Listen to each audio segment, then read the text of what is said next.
I'm live. Guys, the big news, Novak Djokovic, the defending champion at the French Open, is out in the quarterfinals.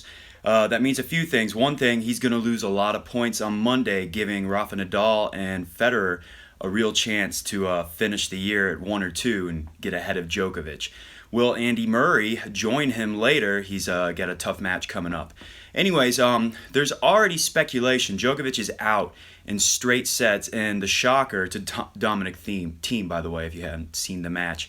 The shocker is not only did Djokovic lose early in the quarterfinals, he got 6-0'd in the final set, and there's already speculation that he might have tanked it. He might have quit that final set because in his press conference, he actually said that the match was lost in the first set.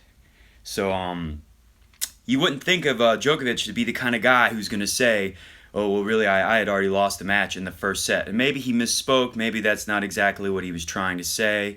Maybe he was saying against an opponent like Thiem, who was playing very well, that dropping that first set in a tiebreak was just so important. You often hear commentators say how this first set is more important for this player than it is for that player. You would think Djokovic wouldn't be the one. He's come back from 2 sets to love down at Grand Slams at least 3 or 4 times in his career. Anyway, so he said that, and there's some speculation about that. But what struck me, my biggest takeaway from this match, was in the third set when Djokovic got bageled, down 2-love. And I've been talking about my Djokovic theorem. If you guys haven't heard my Djokovic theorem, the theorem is very simple. There has been too much rooting against Djokovic throughout his entire career. I'm not saying he's always the bad guy, but it seems like every time he's played Roger Federer, especially in the major finals, the crowd is totally against him. When he plays Rafa, the crowd seems to be against him. Crowd's against him a lot. And you can trace that all the way back to when he was first coming up, 2007, 2008. And he was, starting to make big results, and the crowd still wasn't all about him. But anyways, here's my big takeaway. That's my, yeah. All right, thank you. I got someone agreeing with me. So here's my big takeaway. Down 2-0 in that third set. Djokovic is down love 30. And I was waiting to see this. When is the crowd going to try to pump Djokovic up? And guess what? They did try to pump Djokovic up. They went into the big clap, and what did Djokovic do? He just went right ahead and served. I mean, in the middle. They had just got started, and even Mary Carrillo, I think was the commentator, pointed it out. Whoever was commentating pointed out, like, whoa, he just went right into his service motion and cut the crowd off. And that, I think, is the biggest proof we have for the Djokovic theorem.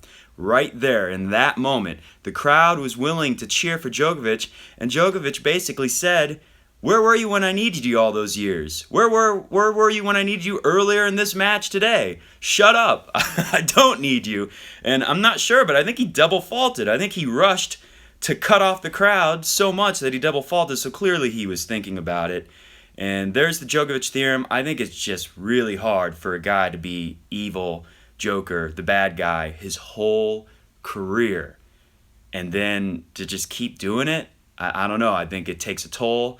And it's weird because Djokovic posted pictures of him with some of the fans, I think last night or the night before. I saw a picture of him posing with a bunch of fans on his way out of the stadium or out of the premises, before he got in his car and drove to his hotel room. So, obviously he likes the fans, he's engaging, but when it's match time, he's just so used to being the bad guy on the court. I think it's taken its toll, and I think everyone wants to be loved, as corny as that sounds. And I kind of feel bad for him. Congratulations to Dominic Thiem. The guy looked amazing. He played great. Djokovic didn't play that bad for the first set, even the second set.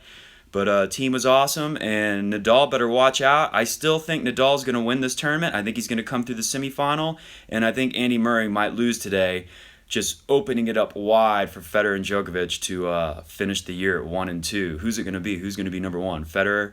Did I say Djokovic? Federer and Nadal to finish at 1 and 2. Is it going to be Federer who finishes at 1?